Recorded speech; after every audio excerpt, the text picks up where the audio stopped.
Hello my dear friends and students. इस video में मैंने पॉजिटिव डिग्री के दो स्ट्रक्चर्स का यूज करके हिंदी से इंग्लिश में ट्रांसलेट करने के बारे में चर्चा किया है।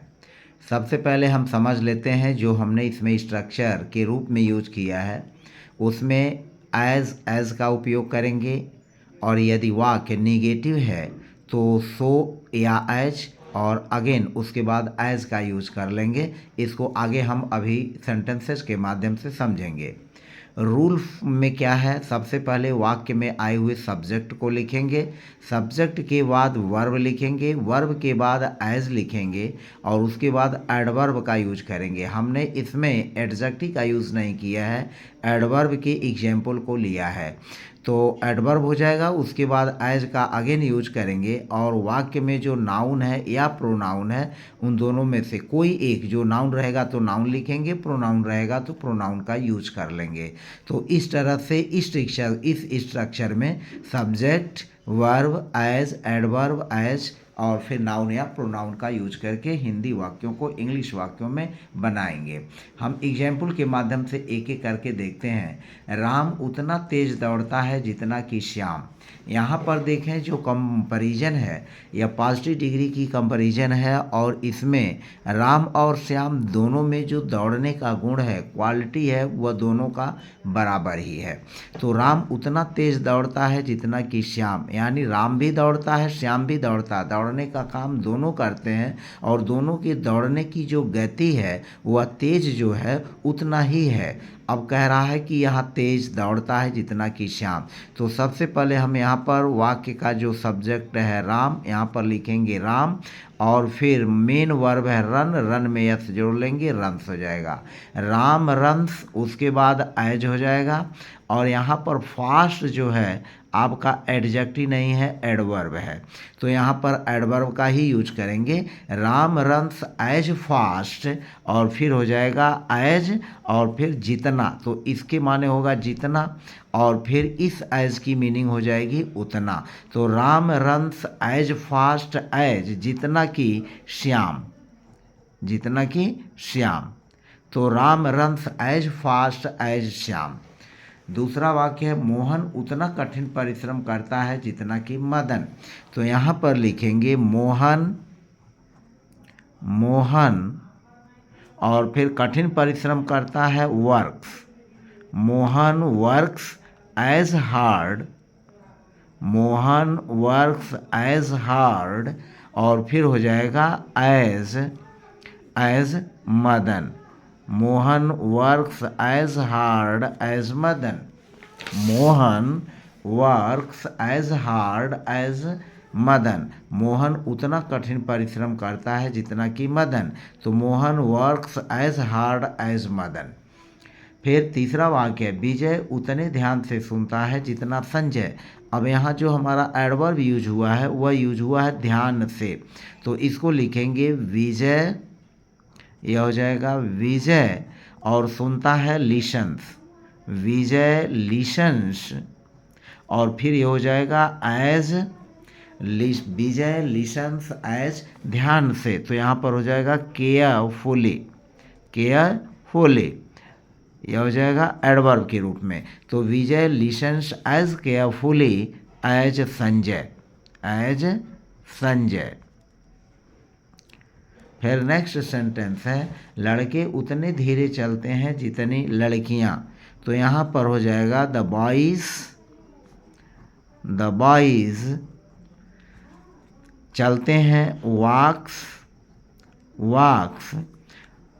अब धीरे, उतने धीरे as slowly, as slowly, as slowly.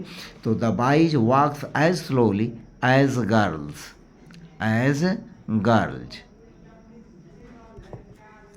The boys walks as slowly as girls. लड़कियां उतनी धीरे चलते हैं, लड़के उतने धीरे चलते हैं जितनी लड़कियां। तो the boys walks as slowly as girls. फिर अगला है खिलाड़ी उतना जोर से चिल्लाता है जितना कि वह।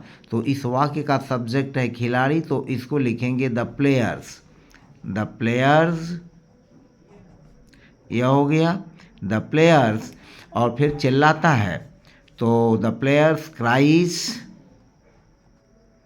क्राइज चिल्लाता है उतने ज़ोर से, तो as loudly the players cries as loudly as he. तो यह हो गया the players cries as loudly as he. फिर नेक्स्ट है यह खिलाड़ी उतना अच्छा खेलता है जितना कि धोनी। तो इसको लिखेंगे दिस प्लेयर वाक्य का सब्जेक्ट हो गया, और फिर यहाँ पर वर्ब हमारा है प्लेज। तो प्लेज या मेन वर्ब हुआ। दिस प्लेयर प्लेज एज और वेल। अब यहाँ पर गुड नहीं लिखेंगे क्योंकि हमें एडवर्ब का यूज करना है। तो this player plays as well as Dhoni. तो इन वाक्यों में हमने पॉजिटिव सेंटेंसेस को लेकर के एज प्लस एडवर्ब और प्लस एज, इसके बारे में हमने स्ट्रक्चर के आधार पर हिंदी वाक्यों को इंग्लिश वाक्यों में ट्रांसलेट किया। अब हम नेक्स्ट लेते हैं निगेटिव सेंटेंसेस के और एग्जाम्पल के माध्यम से उनको समझते हैं। यहाँ रूल हमारा 2 है, और रूल 2 में सबसे पहले सब्जेक्ट, उसके बाद वर्ब का यूज करेंगे, और वर्ब और फिर नॉट या अकॉर्डिंग टू दी सेंटेंस के हिसाब से होगा। जो कंडीशन रहेगी टेंस की और सेंटेंस की, नेगेटिव की जो स्ट्रक्चर जो सेम जिस रूप में रहेगा उस रूप में हम उसको यूज कर लेंगे। और यहाँ पर एज का भी यूज कर सकते हैं या एज के स्थान पर सो का भी यूज कर सकते हैं। पुनः एडवर्ब का यूज करेंगे और फिर एज का यूज करेंगे, और नाउन प्रोनाउन में से किसी एक का, नाउन है तो नाउन, प्रोनाउन है तो प्रोनाउन। तो एग्जाम्पल के माध्यम से समझते हैं।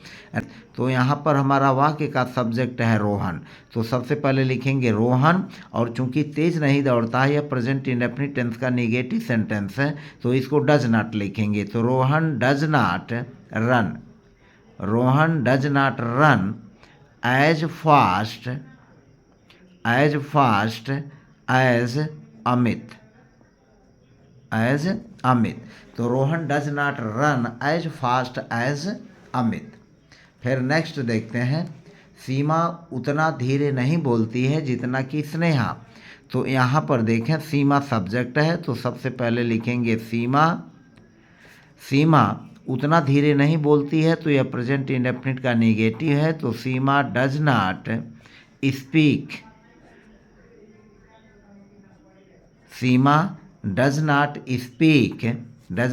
स्पीक। यहाँ पर एज की जगह मैं सो का यूज कर लेता हूँ। तो Seema does not speak so slowly, इतना धीरे नहीं बोलती एज जितना कि स्नेहा। तो Seema does not speak slowly as Sneha. Next sentence है, अर्जुन उतना मेहनत नहीं करता है जितना कि राम। तो इसको लिखेंगे अर्जुन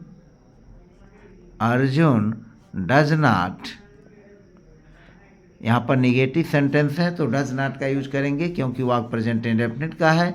तो Arjun does not work as hard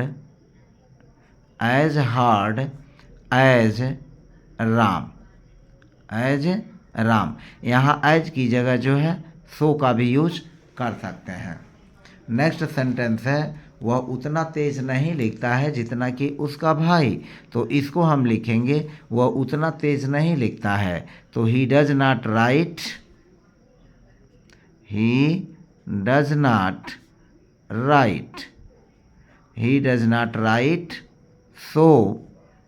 so fast as his brother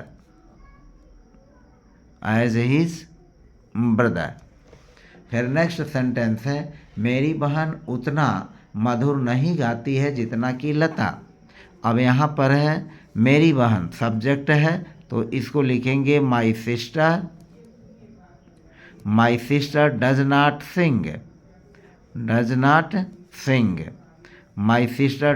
सिंग।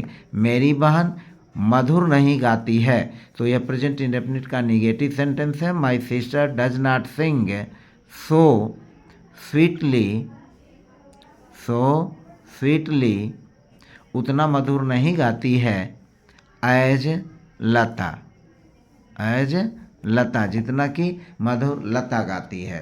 तो my sister does not sing so sweetly as Lata, Ravi उतना साफ नहीं पढ़ता है जितना कि सौरभ है। तो इसको लिखेंगे Ravi, Ravi does not read, does not read so clearly, so clearly, Ravi does not read so clearly as Saurabh, as Saurabh, Ravi does not read so clearly as Saurabh. तो इस तरह से आपने देखा कि हमने कुल 12 सेंटेंसेस के माध्यम से, जिसमें 6 सेंटेंसेस अफर्मेटिव के थे और 6 सेंटेंसेस जो थे वह निगेटिव के थे, इनको लेकर के हमने आपको एज और एडवर्ब का यूज और फिर सो या एज और फिर एडवर्ब और फिर एज, इस स्ट्रक्चर का यूज करते हुए हमने हिंदी से इंग्लिश वाक्यों में ट्रांसलेट करने के बारे में जानकारी दी। तो मुझे पूरा उम्मीद है कि आपके लिए यह वीडियो हेल्पफुल रही, क्योंकि चीज़ों को धीरे धीरे भी सीखना एक तरह से अच्छा ही रहता है। तो हम क्रम से जो चीज़ें सीखते हैं वह ज़्यादातर से जो है वह दिमाग पर उनकी छवि नीट एंड क्लीन पर रहती है। तो फिलहाल आज की वीडियो में बस इतना ही।